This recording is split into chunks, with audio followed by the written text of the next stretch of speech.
So on my channel I've learned a lot about Polish history, Polish military history, and in particular the history of Poland in World War II. I've watched a video about Poland's role in the Battle of Britain, which without Poland it would never have been able to be won. Poland were so important to that. And I'm going to be watching another video along these lines. It's the Polish invention that changed World War II. So interested to see what this invention is. Of course, I've seen that Poland is a country of great inventions, great innovation throughout history. Interested to know about this invention. Tell me if you know about it. Tell me what you think about it. And yeah, you can tell me more about Poland's role in World War II in your opinion. Let's watch.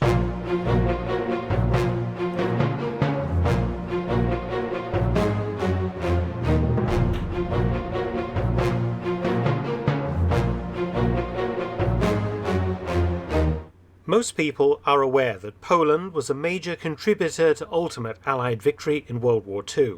Thousands of Poles escaped when the Germans overran and occupied their country, and they formed themselves into highly effective military units attached to British forces.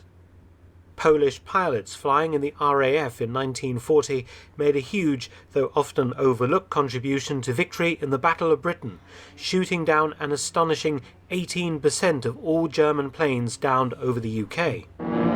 It's a huge number.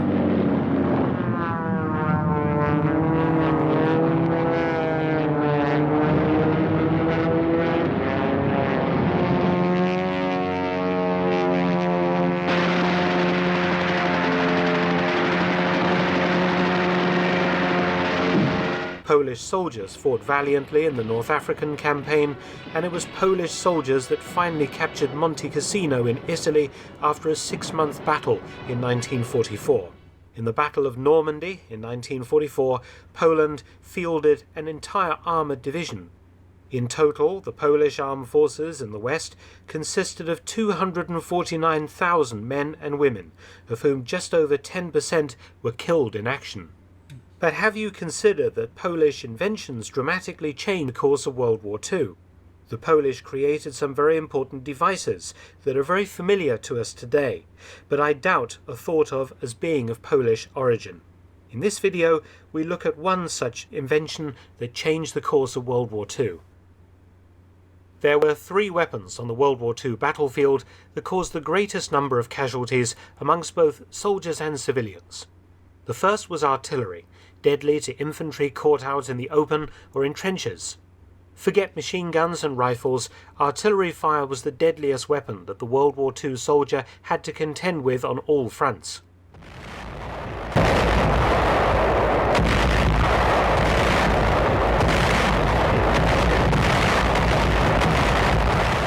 A close second was the mortar, the handy portable device that was used to support attacks or to bombard enemy positions and assaults.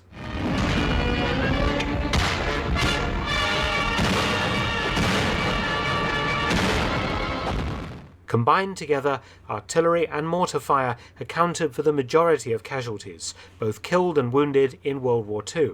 The figures speak for themselves.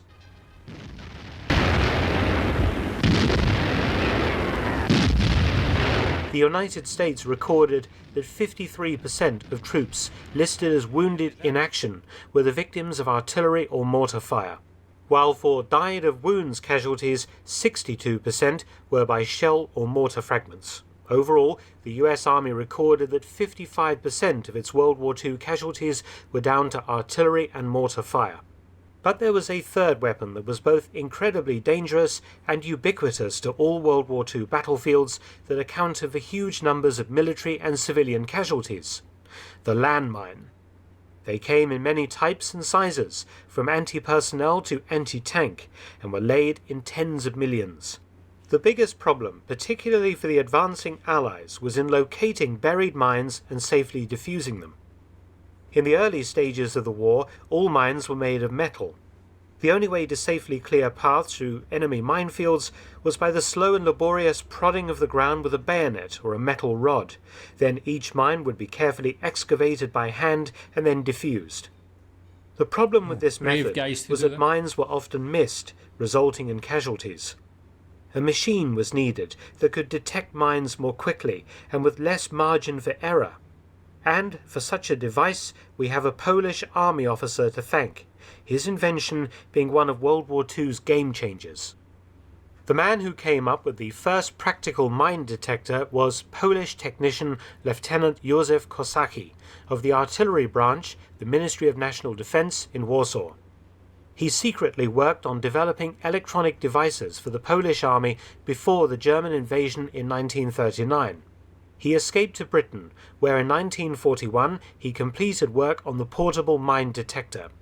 Kosacki's detector was brilliantly simple but effective. It had two coils, one being connected to an oscillator which generated an oscillating current of an acoustic frequency.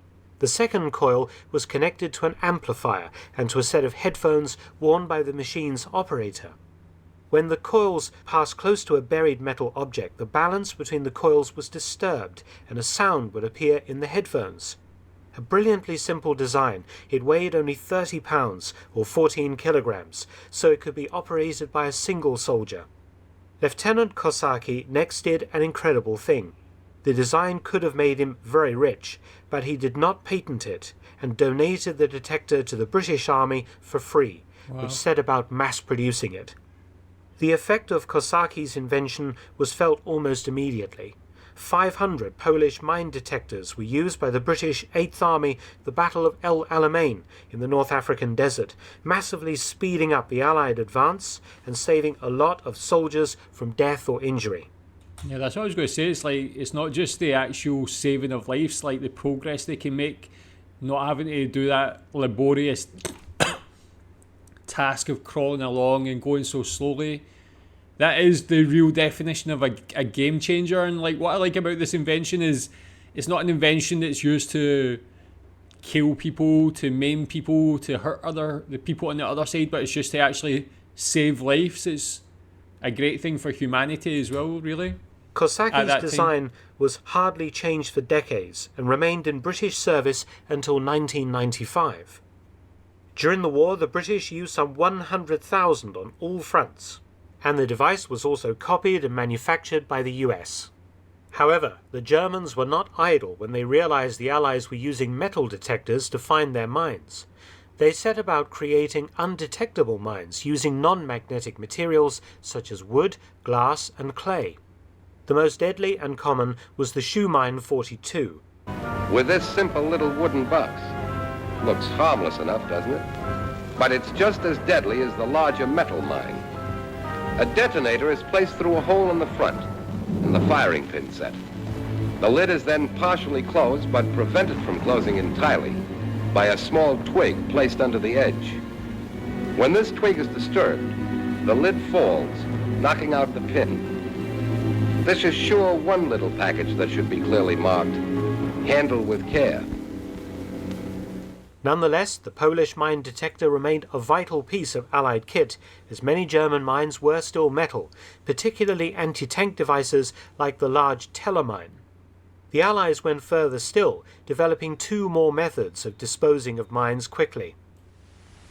Meanwhile, at Mayo, reoccupied by British forces in southeastern Holland on 16th November, the mine menace is met with a new detector.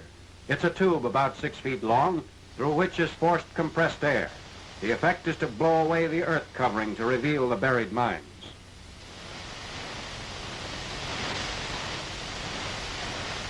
Many wooden box mines and teller mines are found.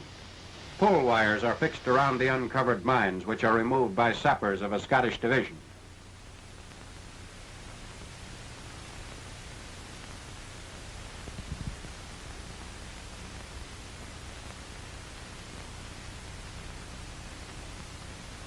Teller mines are placed in a crater in an open field where they will be exploded by gelignite.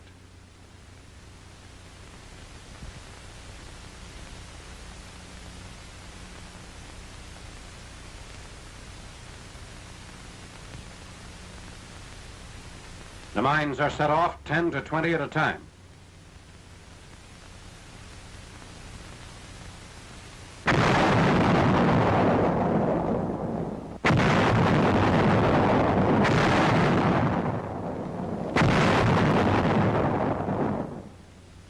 The The second method was the flail tank, a tank with a rotating drum fitted with long chains that flayed the ground, causing the mines to detonate. Anti-mine tanks clear a path along the Western Front. The flails detonate the mines.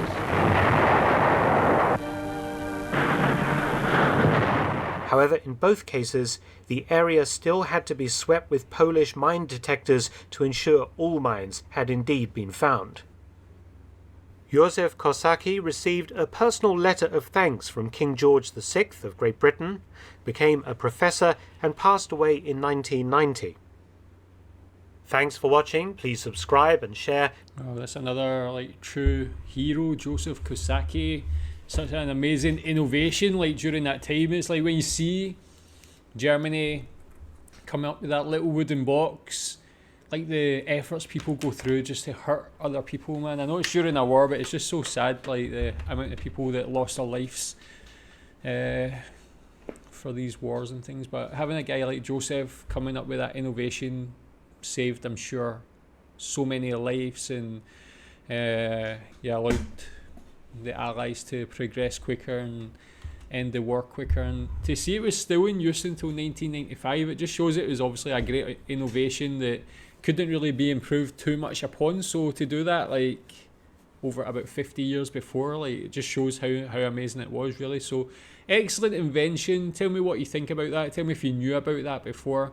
Is there any other innovations like this that has come from Poland or Polish people that you think would be interesting to learn about? If so, tell me in the comments. Thanks.